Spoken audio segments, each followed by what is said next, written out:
우리들 인생길에 마주한 이야기 하나로 삶을 향기롭게 만들어가는 시간, 마음 훈련의 시간, 불문입니다. 어떤 사람이 부처님께 여쭈었습니다. 부처님, 어떤 것을 부모의 힘이라고 합니까? 라고요. 부처님께서는 부모님으로부터 몸을 받고 젖을 먹여 길러주신 은혜를 말한다. 혹 땅에서부터 위로 28천, 저 하늘 28천에 이르기까지 보배를 쌓아 그것을 모조리 사람들에게 보시한다 해도 부모님을 공양하는 것만 못하니 이것이 부모의 힘이니라 라고 대답을 하셨습니다. 또한 부처님께서는 불설대보 부모 은중경을 통해서 10가지 부모님의 크신 은혜에 대해 강조하기도 하셨습니다. 이와 같은 부모님의 은혜와 효심이 담긴 이야기가 있습니다. 바로 목련존자와 그의 어머니에 대한 이야기인데요. 오늘은 목련경에 담긴 이야기를 전해드리겠습니다. 부처님 당시 왕사성에 부상이라고 하는 신앙심이 깊고 또 재산이 아주 많은 장자가 있었습니다. 이 장자는 재산이 많다고 해서 거만하거나 사치스러운 그런 사람이 아니고요. 항상 미소로써 사람을 대하는 훌륭한 인품을 지니고 있었습니다. 그런데 어느 날 갑자기 병을 얻어서요. 세상을 떠나고 말았습니다. 그에게는 나복이라고 하는 자식이 하나 있었는데요. 이 나복은 부친의 그 장례를 치르고 재산 상태를 이렇게 살펴보니까 아버지의 생전에 그 많던 재산이 확연히 이렇게 확 줄어들었음을 발견을 하고 재산을 늘릴 생각을 하게 되었습니다. 그래서 그 재산을 셋으로 나누어서요. 한 몫은 일단 어머니에게 드리고 다른 한 몫은 또 어머니에게 드리면서 삼보를 공경하는 데 쓰도록 했습니다. 나머지 한 몫은 자신이 지니고 장사를 하러 가기 위해서 또 다른 나라로 떠나갔습니다.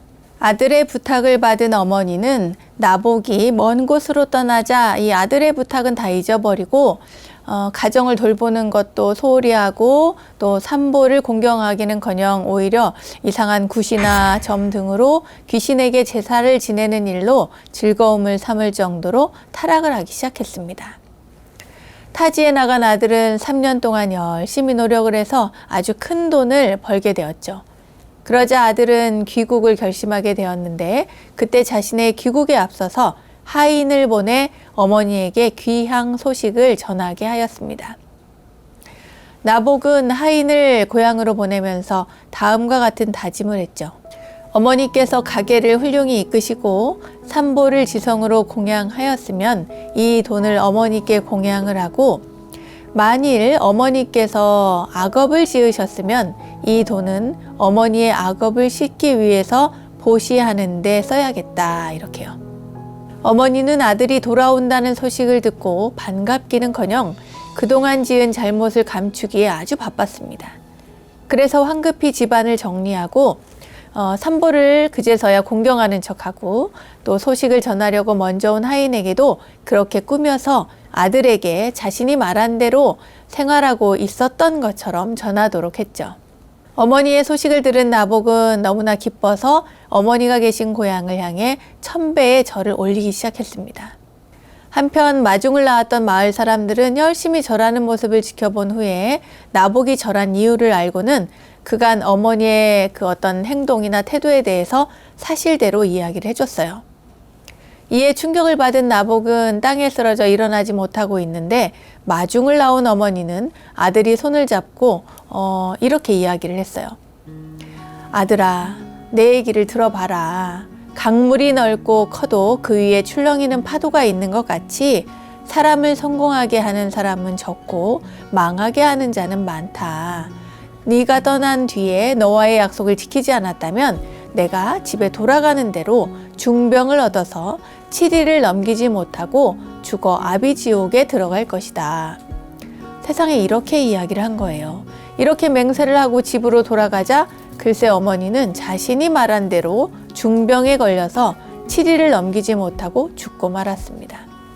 어머니가 돌아가시자 나복은 돌아가신 어머니를 위해서 3년 동안 무덤 옆에서 묘를 돌보면서 독경하는 일로 일과를 삼았죠.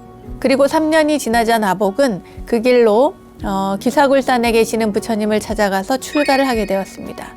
부처님은 안안을 시켜서 머리와 수염을 깎게 하시고 목련이라고 부르게 하였습니다. 목련, 목걸련이죠. 이 목련존자는 열심히 수행해서 신통을 얻게 되었는데요. 목련은 부처님의 제자 가운데 신통이 뛰어나 10대 제자 가운데 신통제일의 제자가 되었습니다. 어느 날 목련은 자신의 신통력을 가지고 부모님들이 돌아가신 후 어디에 태어나셨는지 찾아보게 되었습니다. 그 결과 아버지는 도리천에 태어나신 모습을 볼 수 있었지만 어머니는 지옥 가운데서도 가장 형벌이 무서운 아비지옥에서 참혹한 고초를 받고 있는 모습을 발견하게 되었죠.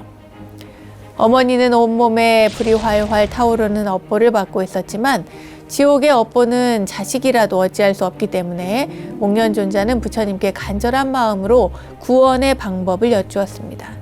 부처님은 목련존자의 그 간절한 효심에 감동하셔서 아비지옥에서 어머니를 구해 주었는데 전생의 업이 너무나 두터워서 천상이나 인간으로 환생하지 못하고 좀 나은 흑암지옥으로 옮겨갔대요. 아직도 지옥에서 벗어나지 못한 어머니를 생각한 목련존자는 다시 부처님께 흑암지옥을 벗어날 수 있는 방법을 물었습니다. 목련존자의 효심에 감동한 부처님께서는 어머니를 흑암지옥에서 벗어나게 하는 방법은 모든 보살을, 모든 스님들을 청해다가 대승경전을 독송해야 한다라고 이야기를 해주셨습니다. 목련존자는 부처님 말씀대로 이렇게 그 공양을 하자 어머니는 그 흑암지옥의 고통을 면하시게 되었다고 해요. 어머니는 지옥의 고통을 또 이렇게 면하긴 했지만 좋은 곳에 태어나지 못하고 또 배고픈 고통을 받아야 하는 아기도에 태어나고 목련존자는 다시 또 부처님께 여쭈고 부처님께서는 다시 또 모든 보살들을 청해다가 49의 등의 불을 켜고 많은 산생명을 놓아주고 그러니까 방생을 하라는 얘기죠. 법당을 장엄하게 되면 아기도를 면하게 될 것이다. 이렇게 얘기를 해주었습니다. 목련존자가 그와 같이 실행해서 이제 아기도도 벗어났죠. 그런데 이 전생의 업보가 얼마나 두터웠는지 좋은 곳에 못 가고 이번에는 개로 태어났어요. 개로 태어나서 축생의 고통을 받게 되었죠. 목련존자는 다시 부처님께 축생의 과보를 벗어날 길을 여쭈었고 부처님께서는 하한거가 끝나는 음력 보름날 우란분제를 베풀기를 권하셨고 또 목련존자는 부처님 가르침대로 제를 베풀어서 어머니를 악업의 굴레에서 벗어나게 하였습니다. 또 개를 수지하여 도리천에 태어나서 편안한 생활을 할 수 있도록 했대요. 그 이후로 우란분제는 돌아가신 분들의 천도를 인식해서 불교의 중요한 행사로 자리하게 되었습니다. 오늘의 이야기는 여러분들이 잘 아는 우란분절, 그러니까 백중에 얽힌 목련존자와 어머니의 이야기였는데요. 효성이 지극한 이 목련존자의 이야기를 통해서 여러분 많은 가르침을 아마 느낌을 받으셨을 겁니다. 그리고 우리의 과보, 업보라는 것이 얼마나 두터운지 중요한지 이런 것도 잘 알겠죠? 자, 그럼 여러분들께 다시 한번 묻겠습니다. 여러분은 어떤 업을 지으면서 살아가시겠습니까?